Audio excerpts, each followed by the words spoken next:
Hola, ¿qué tal? Muy buenas noches. Muchas gracias por acompañarnos en la videocolumna de este martes 9 de abril, ya a unos días de iniciar el periodo vacacional de la Semana Santa. Los que no descansan parecen ser los delincuentes de Guanajuato. Vamos a revisar el día de hoy esta sangrienta, esta jornada que consternó no solo a Guanajuato, sino a todo México este fin de semana. Una disculpa, estamos empezando aproximadamente 40 minutos tarde, no es justificación, venía de la ciudad de Guanajuato donde acudí a una conferencia, a escuchar una conferencia en la Feria del Libro que se lleva a cabo en esa ciudad en estos momentos, organizada por la Universidad de Guanajuato, una conferencia de la escritora Mónica Maristain. Muy buena, por cierto, sobre el escritor Daniel Sada. Bueno, veníamos en carretera, no nos quisimos perder la presencia de Mónica Maristain aquí, una extraordinaria periodista cultural de origen argentino, pero radicada ya en nuestro país hace casi 20 años. Mientras se unen, ya tenemos una audiencia respetable. Muchísimas gracias a quienes están aquí ya siguiéndonos, a algunos buenos amigos, público en general. Vamos a centrarnos en este tema. Yo creo que nos tiene que, perdón que está ladrando Didi, Didi es aquí mi mascota, espero que nos deje escuchar. Vamos a centrarnos en lo que pasó este fin de semana en Guanajuato. Nos estamos mal acostumbrando a la violencia en Guanajuato. Los periódicos tienen estos recuentos de asesinatos a lo largo de los días y de las semanas, los ejecutómetros famosos que veíamos en otras partes del país y que ahora se han importado a Guanajuato. Pero no obstante ese aletargamiento de la sensibilidad de quienes leemos periódicos, de estar viviendo en una situación de guerra conflictiva, lo que pasó este sábado, con secuelas todavía el domingo, sí fue escalofriante, fue para tenernos verdaderamente preocupados, porque ya desde lo que pasó en ese centro de diversiones o bar, la playa en Salamanca, en el mes de marzo, hemos venido viendo una intención de aterrorizamiento de parte de las bandas criminales. La guerra que el Estado mexicano, su gobierno federal y su gobierno estatal, que han ido de la mano en este asunto, declararon contra el huachicol, está teniendo estas respuestas y no se está viendo una capacidad para prever y para evitar golpes criminales que tienden a sumir a la población en el terror. Yo dudo mucho de las versiones que se manejan oficialmente. La Fiscalía General de Guanajuato ha dicho que son enfrentamientos entre bandas rivales, bandas que mantienen una rivalidad. Yo dudo que los niños muertos en la Paseo del Alto, los menores de edad, jóvenes, o el niño herido en Salvatierra también tengan algo que ver con estas rivalidades. Más bien se ve una intención, la crónica en Apaseo de esos 8 muertos iniciales que se elevaron a 9 en una carrera loca entre dos comunidades, San Antonio Calichari y San Bartolo Aguacaliente, donde varios autos fueron ametrallados desde vehículos en movimiento. No parece tener que ver con un enfrentamiento ni con un intercambio de disparos, sino con ataques a mansalva que persiguen eso, el terror. 22 muertos en Guanajuato el sábado en enfrentamientos violentos ocurridos a plena luz del día. Desde luego, incluye también ejecuciones y cadáveres tirados en caminos. Más otros 10 el domingo nos hablan de una situación de emergencia en la que el Estado debería actuar con su máxima fuerza posible, si es que aún la tiene, si tiene esa capacidad. Hemos invertido mucho dinero, lo ha invertido el pueblo de Guanajuato en mecanismos tecnológicos como el de Escudo. No se nos olvide Escudo, no se nos olvide esos 3,000 millones de pesos invertidos por Miguel Márquez de la mano de dos personajes vigentes, de Carlos Amarripa y de Alvar Cabeza de Vaca, para blindar a Guanajuato, blindaje que nunca ocurrió. ¿Dónde están las cámaras? ¿Están funcionando? ¿Se ven en los videos que toman esas cámaras quiénes son los atacantes? ¿Se tienen pistas? Esto, pues difícilmente se nos dirá, basados en el secreto de la investigación, las autoridades ministeriales no sueltan prenda, no sabemos ni siquiera bien a bien la identidad de las víctimas, se nos cuentan estos cuentos de que todos son criminales o todos son delincuentes, lo cual ya es muy difícil de creer porque, bueno, pues ¿dónde están las procuradurías haciendo investigaciones para detener a estas personas antes de que maten o de que sean asesinados? ¿Vivimos entre delincuentes? ¿Dónde están las policías que están combatiendo eso, que tienen la inteligencia suficiente para detectar con anticipación este tipo de movimientos para establecer patrones criminales, zonas calientes de Guanajuato donde está actuando el crimen antes de que ocurran estas masacres. No lo estamos viendo y no lo estamos viendo tampoco con la intervención federal. Suena a descoordinación todavía. Cuando vemos las declaraciones de las autoridades locales justificándose por los hechos y cuando vemos las conferencias de prensa unilaterales de mandos estatales sin acompañamiento de mandos federales, sabemos que algo ahí no está bien, que no está habiendo una respuesta conjunta.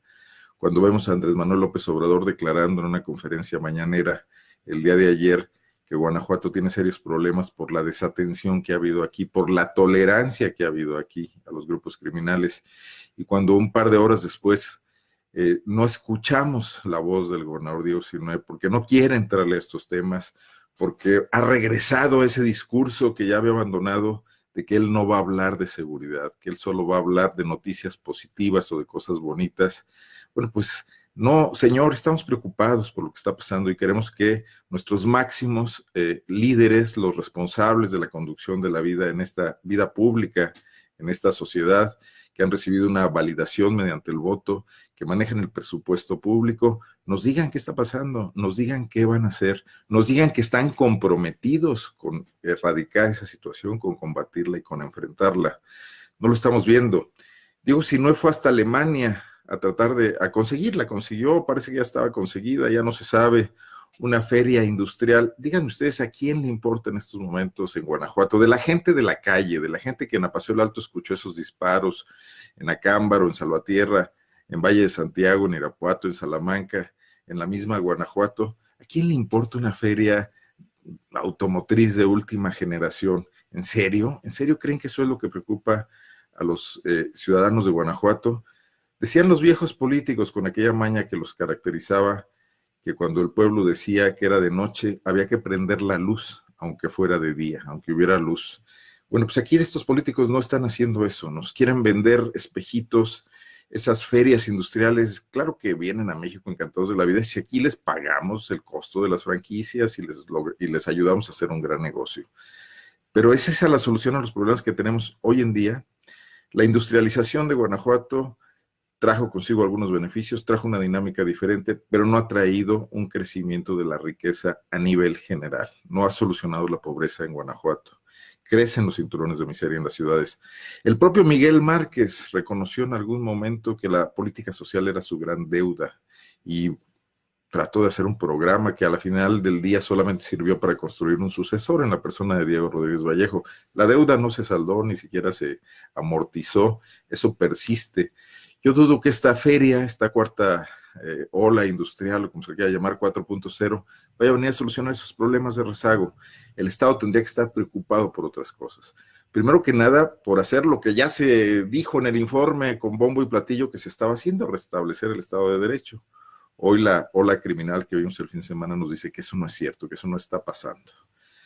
Antes que venir a tratar de que las empresas de manufactura de otros países nos vean como el banco de mano de obra barata que todavía somos, y aún se lo piensen porque están calculando si el tema arancelario y comercial de libre comercio con los Estados Unidos les permitirá venir a hacer los buenos negocios que suelen hacer y que son legítimos y que es lo que manda en el mundo, en la globalización.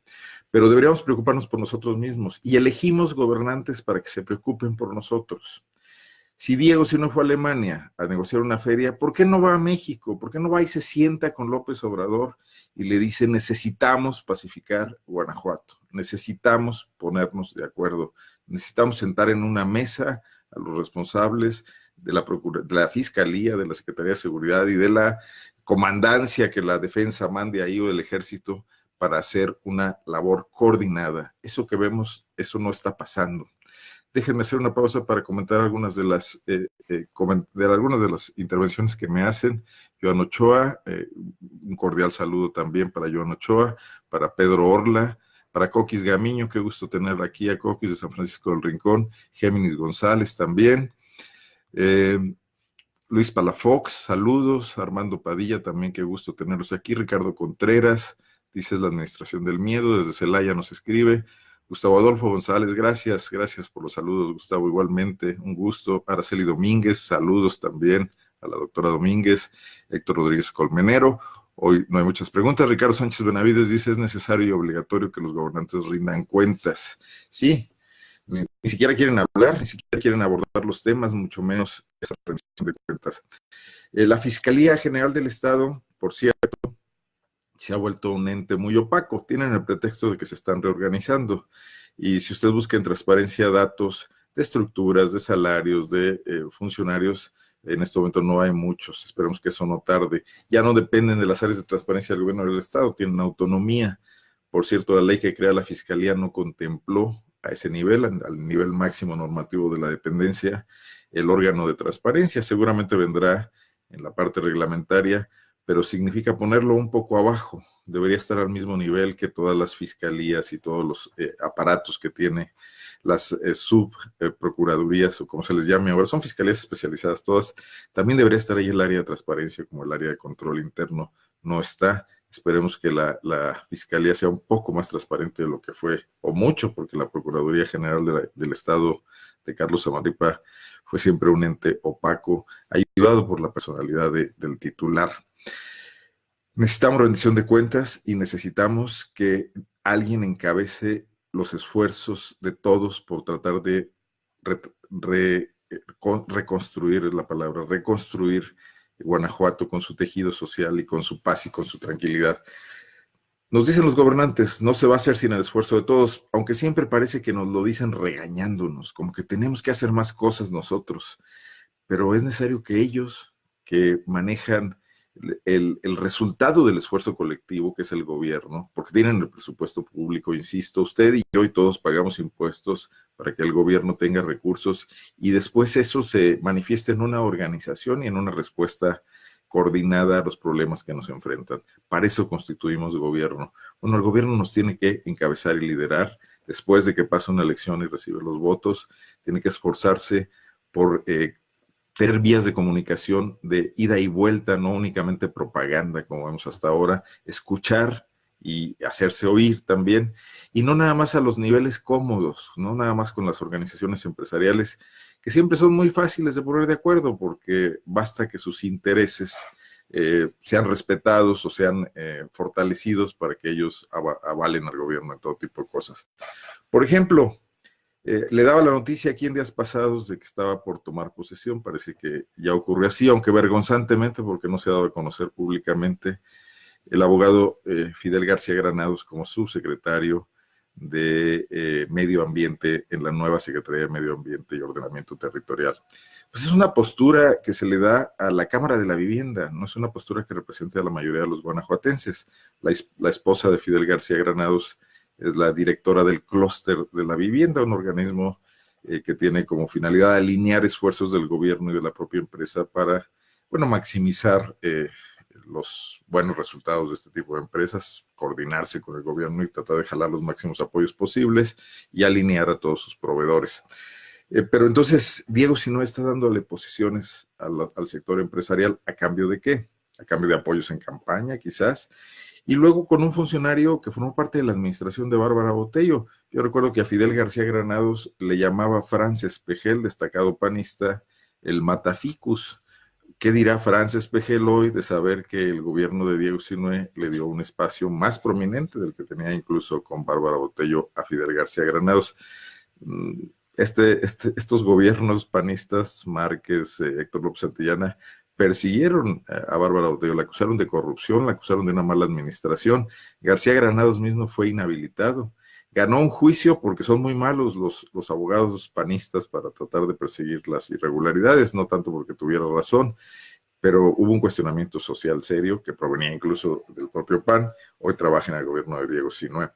Y por cierto, me paso del tema de seguridad al tema de medio ambiente, porque el día de ayer también se firmó un convenio con una organización internacional, la WWF, que es una organización mundial de gestión, es una organización de la sociedad civil que respalda la lucha contra el calentamiento global, contra el cambio climático, y que trata de, o ha encontrado una buena vena, una buena beta en certificar a los gobiernos, en asesorarlos y en apoyarlos. Me decía un amigo ambientalista, la WWF, que es esta organización que tiene un panda en su emblema, también se ha convertido en un aval para justificar a los gobiernos y para otorgarles algunas especies de certificados de buena conducta en materia ambiental. Pero ahí hay una simulación. Vinieron a León a decir que iniciaba aquí el programa de ciudades comprometidas con el medio ambiente, ciudades que van a tratar de controlar, medir y controlar su huella de carbono, la producción de gases de invernadero, gases de tipo invernadero. Pero por un lado vemos eso, la firma de un convenio, se subieron unas bicicletas, estuvo el gobernador, la Secretaría de Medio Ambiente, rodaron por ahí por el Parque Metropolitano 300 metros, y por la otra vemos una consistente política de desarbolización en la ciudad, de no reposición del arbolado que se está talando, y también ahora de ataque a los humedales, como en el caso de los cárcamos, donde se ha suscitado una polémica importante e interesante.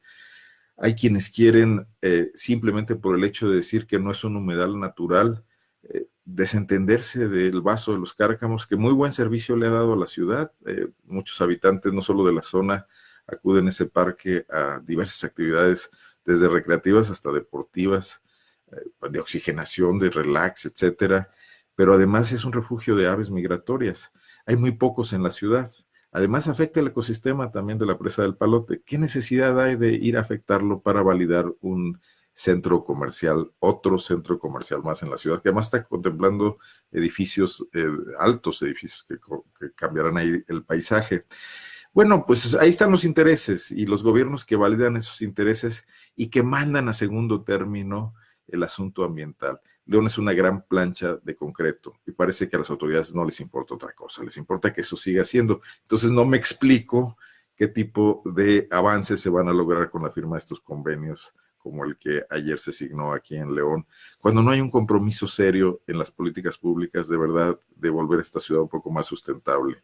Está el tema del agua. León necesita más agua y yo sé que esto es un tema polémico en León, pero ¿por qué necesariamente tenemos que ir a traerla de otros lados, a despojar a otros ciudadanos de su agua y no pensar en ser autosustentables en las cosechas de lluvia, en utilizar la que ya se tiene? Ya vamos por agua a otros lados. León ya va por agua a Romita, La Muralla, San Francisco del Rincón. Ahora hay que ir más lejos. ¿Hasta cuándo se va a poder tener un crecimiento de ese tipo mediante la exacción permanente de recursos de otras zonas y no pensando que aquí hay que empezar a aplicar tecnologías? Ahí me gustaría ver esta idea de innovación y esta proclividad por la innovación que el gobierno de Sinue quiere traer. Yo no sé, que en Singapur a lo mejor deben tener algo de tecnología al respecto, los alemanes sin duda. Piensen más en eso, en cómo mejorar la situación aquí empleando las nuevas tecnologías y no nada más en lavarse la cara frente al grave tema de la inseguridad con las noticias positivas que son simples anuncios, porque en realidad todavía no pasa nada significativo. Antes de terminar, creo que es muy necesario comentar lo que pasó con Vicente Fox Quesada ese fin de semana nefasto de los 30 asesinatos en Guanajuato. Ha sido tema nacional. A mí me da particularmente pena ni tan ajena, pena propia, de que el presidente de la República, que surgido de Guanajuato, exgobernador de Guanajuato, y el hombre que trajo la alternancia política a este país, esté en esos niveles de bajísima interlocución pública. Las críticas deberían ser bienvenidas, deberían ser más articuladas. Trump tiene la gracia de que es presidente de los Estados Unidos y cuando dice una barbaridad en Twitter, pues simbra al mundo porque amenaza con, aunque ya todo el mundo le ha tomado la medida y sabe que ahora sí que perro que ladra no muerde, pero Vicente Fox ya sin poder, ya retirado, solamente hace el ridículo. Y sí es lamentable que una figura histórica se sitúe en esos niveles de chistorete político. Esto es patético. Yo creo que mucha gente lo piensa. Les gustaría ver a un Vicente Fox pues preservando más lo que le aportó a este país y no dejó de aportarle algo importante. La derrota del PRI en 2000 fue significativa, aunque después haya sido un desastre su gobierno en términos de apertura democrática. La economía no le fue mal porque la administraron los propios salinistas que contrató para el gabinete y porque se alineó y porque además coincidió con un auge del precio del petróleo, lo cual le vino muy bien. pero políticamente no logró desmantelar al viejo sistema político priista, a grado tal de que después de un tiempo regresaron los priistas con Peña Nieto a la cabeza.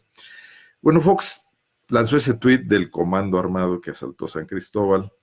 No era tal, está más que confirmado que eran unos elementos de seguridad, dos al parecer, no se sabe si de la boda, de los novios, del gobernador o hasta los cazatesoros famosos que se manejó, pero no había comando armado.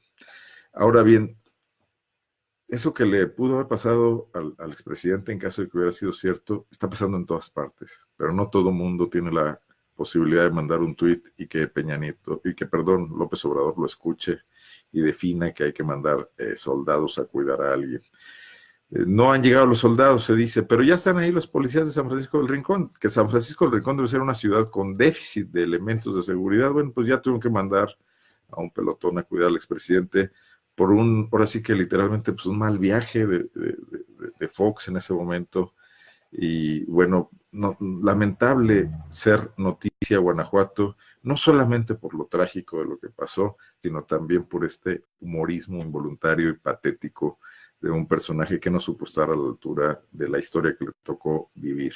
Eso sí, sí preocupa porque este valor que se le debe dar a la historia, que López Obrador ha sido muy insistente, yo soy de los que creen que la historia tiene un peso específico, nos dice qué somos, lo que hemos sido y lo que como nación y como individuos. Bueno, pues que andemos en estos niveles con un expresidente que pudo haber pues sido más trascendente para sí mismo y para el país. Leo algunas de las cuestiones. Max Santoyo, saludos al buen Max Santoyo y devuelvo el abrazo. Marta Silva dice, apenas en septiembre este era el titular, Diego Sinue tuvo la gobernatura en medio de una jornada cruenta en Guanajuato.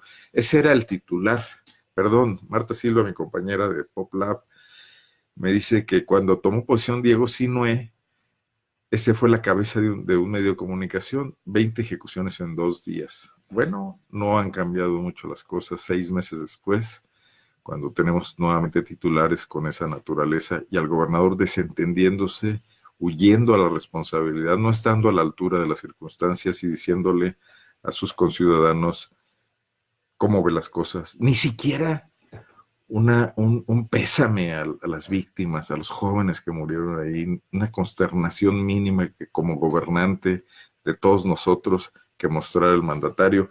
Ayer la frivolidad esa de anunciar las patrullas de lujo, las patrullas estas de Dubái que se trajeron a Guanajuato, no sé, las marcas, Corvette creo que es uno de ellos.